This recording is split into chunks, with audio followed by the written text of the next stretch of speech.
Our next question for the panel says, if you were senators, what would be your top 3 objectives when you get in? Well, my number 1 objective is to overturn Citizens United, because I feel like that is the root cause of the vast majority of the issues that we have. Obviously, that's a tough one, but it's an important one, and it's worth fighting for. I want to get free health care. The healthcare crisis is abysmal and embarrassing.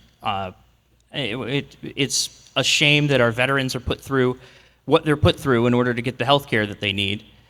And it's embarrassing that the entire world makes jokes about how bad our healthcare system is. The vast majority of dramas that you see on TV involve somebody getting sick at some point, and it's not about whether or not they're going to get better, it's about whether or not they can afford it.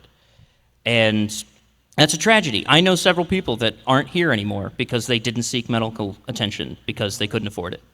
And that's only going to continue to happen, and it's only going to continue to get worse. And if I had to put it on the top 3, I would say the third one, because there's so much I want to do, but the third one, I want to get the right to bodily autonomy codified as a constitutional amendment. The idea that the government can tell you that you're not allowed to have a tattoo or that you're not allowed to have a certain medical procedure is ridiculous. And I've spoken about this with several of my friends and coworkers, in which I say, think about it. They could ban tattoos, but they can also mandate tattoos. They could make it mandatory that you get, I don't know, Donald Trump's face put on your arm.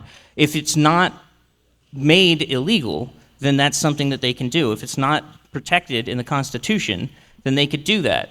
And you wouldn't be able to say no. You wouldn't be able to say that you wanted a specific medical procedure just because somebody in the government decided that you couldn't. And that's what women have been dealing with for over 100 years. And hopefully that puts into perspective just how important it is that this gets codified as an amendment and not a piece of legislation. We need it codified in there so that we have control over all of our bodies, regardless of what your issue might be with it. That's not something that the government has any business making a decision about. So if I had to pick 3, I guess those would be the top 3: Citizens United, healthcare, and codifying the right to bodily autonomy.